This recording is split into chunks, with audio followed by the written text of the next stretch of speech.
الحمد لله. الحمد لله عظيم المنة وناصر الدين لأهل السنة. أحمده سبحانه وتعالى أبدا حمدا كثيرا ليس يحصى عددا. وبعد حمد الله إني أشهد أن لا إله مستحق أن يعبد إلا الإله الواحد الفرد الصمد، من جل عن زوج وكفر وولد. وأشهد أن القائد القدوة سيدنا محمد بن عبد الله بن عبد المطلب بن هاشم بن عبد مناف بن قصي بن كلاب بن مرة بن كعب بن لؤي بن غالب بن فهر بن مالك بن نضر بن كنانة بن خزيمة بن مدركة بن مضر بن إلياس بن نزار بن معد بن عدنان من ولد إسماعيل بن إبراهيم، إنه محمد رسول الله. أوصيكم عباد الله بتقوى الله العظيم، وأوصي الله بكم خيرا، فإن الله أوصاني وإياكم بتقواه، وألا نتكبر في أرضه على عباده. قال جل من قائل: تلك الدار الآخرة نجعلها للذين لا يريدون علوا في الأرض ولا فسادا والعاقبة للمتقين. اللهم سدد قلبي ولساني، اللهم اجعل الصدق والإخلاص رائدي في كلامي، اللهم افتح قلوب السامعين وعقولهم لسماع كلمتك. رباه لا تجعلها صيحة في واد ولا نفخة في رماد. أيها المسلم، ضع لنفسك بصمة تعرف بها بعد موتك، فألسنة الخلق أقلام الحق. هذا هو موضوع لقائي مع حضراتكم في هذا اليوم الأغر الكريم المبارك. والله تعالى أسأل أن يجعلنا وإياكم من الذين يستمعون القول فيتبعون أحسنه. أيها الأحبة الأخيار الأبرار الكرام، افتحوا آذان قلوبكم جيدا واجعلوها أوعية مفرغة لتستوعب عظم ما يلقى إليها من كلام الله ومن كلام الصادق محمد رسول الله. فإن هذا الموضوع الذي سنتكلم فيه الآن من الأهمية بمكان. ضع لنفسك بصمة تعرف بها بعد موتك، فألسنة الخلق أقلام الحق. روى البخاري في صحيحه من حديث أنس بن مالك قال: مر بجنازة على رسول الله صلى الله عليه وسلم فأثنى الناس عليها خيرا، فقال النبي: وجبت. ثم مر بجنازة ثانية من أمام رسول الله فأثنى الناس عليها شرا، فقال النبي: وجبت. قال عمر بن الخطاب: يا رسول الله، ما وجبت؟ فقال المصطفى: أثنيتم على الأولى خيرا فقلت وجبت، أي وجبت له الجنة، وأثنيتم على الثانية شرا فقلت وجبت، أي وجبت له النار. أنتم شهداء الله في الأرض، أنتم شهداء الله في الأرض. وفي صحيح الترغيب والترغيب بسند حسنه الشيخ الألباني من حديث أنس بن مالك قال: قال رسول الله صلى الله عليه وسلم: ما من مسلم يموت فيشهد له 4 أهل أبيات من جيرانه الأدمين، يعني الأقربين، أنهم لا يعلمون عنه إلا خيرا إلا قال الله: قد قبلت علمكم فيه وغفرت له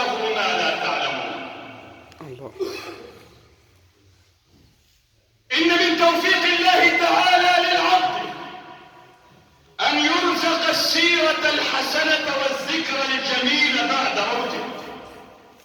وهذه كانت دعوة الخليل إبراهيم عليه السلام حينما دعا ربه فقال: رب هب لي حكما وألحقني بالصالحين واجعل لي لسان صدق في الآخرين.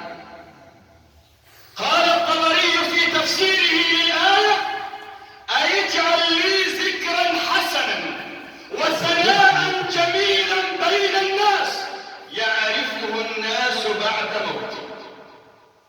المسلم الفطن حينما تمر به جنازة أو يسمع بخبر موت زيد أو عمرو من الناس وبأن الناس قد اختلفوا في هذا الميت وتكلموا عليه، هنا يجب على المسلم أن يعود إلى نفسه وأن يسأل نفسه هذا السؤال، وأن يقول لنفسه: يا نفس، ماذا سيقال عني بعد موتي؟ بأي الكلام سيتحدث الناس عني بعد موتي؟ ماذا سيقال عني بعد موتي؟ هذه العبارة هي مقال صدره الرافعي، ذلك الأديب العملاق، في مجلة الرسالة في عام 1937. هذا الرجل كان يحكى عنه بأنه معجزة الأدب، وكانت الجرائد تكتب عنه بأنه حجة الله في الأرض في خير من ينطق باللغة العربية.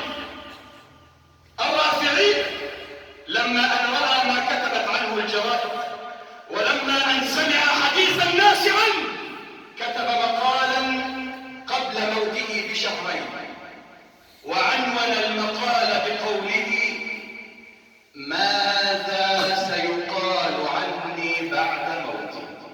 هم الآن يذكرونني بالخير في الحياة الدنيا لأنني بينهم، ولكن ماذا سيقال عني بعد موتي؟ لذلك أيها المسلم، لن يعرف حقيقة أثرك إلا بعد موتك، فبعد موتك سيبقى أثرك الطيب في قلوب الناس، تبقى كلماتك الطيبة التي سمعها الناس في يوم من الأيام.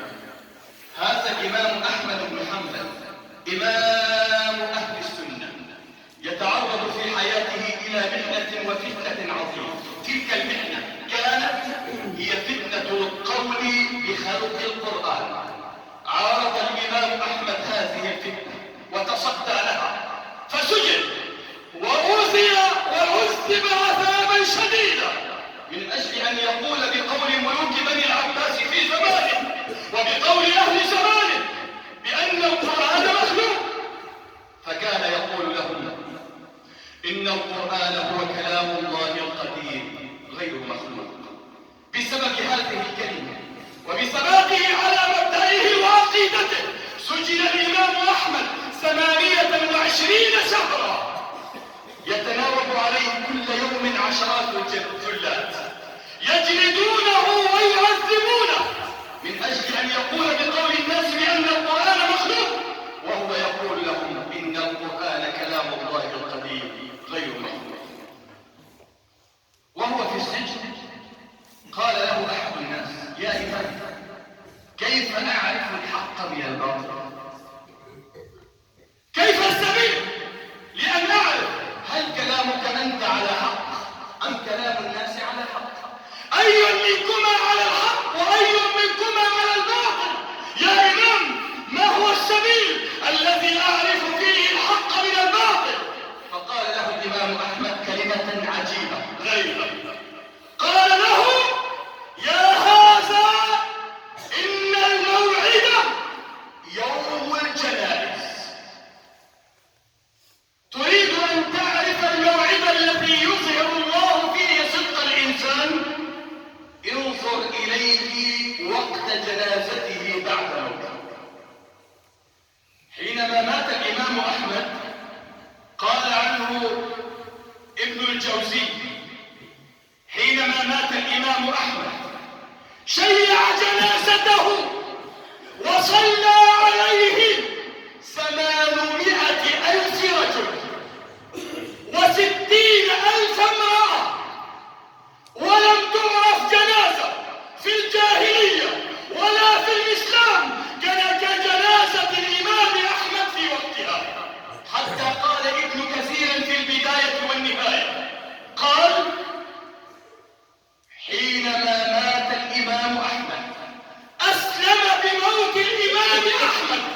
بصمات صالحات تبقى بعد موته وتبرز بعد رحيله عن الدنيا، ولا يرى الناس أثرها ولا يشمون عرقها ولا يستنشقون أريجها إلا إذا رحل ذلك العبد إلى الله. أيها المسلم، ما هي البصمات التي وضعتها لنفسك في الحياة الدنيا؟ ما هو الأثر الذي ستتركه في الحياة الدنيا بعد موتك؟ هل لك بصمات صالحات بين الناس؟ هل لك بصمات صدق عند الناس؟ هل لك بصمات جود وإحسان؟ هل لك بصمات مروءة وشجاعة؟ هل لك بصمة تضحية وفداء؟ أم أنك ستمضي من هذه الدنيا فتنسى ولا يذكرك الناس إلا بسوء؟ ضع لنفسك بصمة في الحياة الدنيا قبل موتك وقبل انتقالك إلى الله، لأن الله تعالى سيجري مصيرك على ألسنة الناس. كما يتكلم الناس عنك بعد موتك هذا سيكون مصيرك عند الله. فألسنة الخلق هي أقلام الحق. في الحديث الذي رواه ابن ماجه وصحح الحديث الشيخ الألباني من حديث ابن عباس أن النبي صلى الله عليه وسلم قال: أهل الجنة من ملأ الله تعالى أذنيه من ثناء الناس عليه خيرا وهو يسمع، وأهل النار من ملأ الله أذنيه من ثناء الناس عليه شرا وهو يسمع. وقال المصطفى: يوشك أن تعرفوا أهل الجنة من أهل النار. قالوا: بما يا رسول الله؟ قال: بالثناء الحسن والثناء السيء أنتم شهداء على بعضكم البعض. تعالوا لنقف عند قصة صحابي من صحابة رسول الله. ذلكم الصحابي وضع لنفسه بصمات صالحات في الحياة الدنيا، كانت تلك البصمات سببا في أن يهتز عرش الرحمن فرحا لاستقبال روحه. إنه الصحابي الجليل الأوسي الأنصاري سيد بني عبد الأشهل سعد بن معاذ. إنه سعد بن معاذ. النبي صلى الله عليه وسلم جالس في بيته فيأتيه الأمين جبريل: يا رسول الله، لقد حدث عندكم حدث هذه الليلة، فتحت له أبواب السماء وماجت له الملائكة واهتز له عرش الرحمن.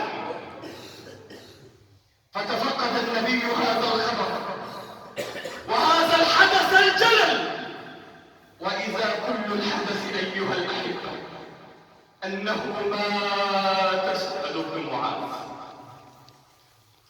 فخرج النبي على الصحابة وعيناه تذرفان بالدموع وقال: أيها الناس، لقد مات الليلة سعد بن معاذ واهتز لموته عرش الرحمن. اهتزاز سرور واهتزاز فرح وحبور. فالله تعالى جعل في العرش من شعور ما جعل في أحد من شعور. حينما قال المصطفى: أحد جبل يحبنا ونحبه. وحينما صعد النبي والصديق أبو بكر والفاروق عمر والحيي عثمان على جبل أحد اهتز الجبل فرحا وطربا بصعود رسول الله على أحد.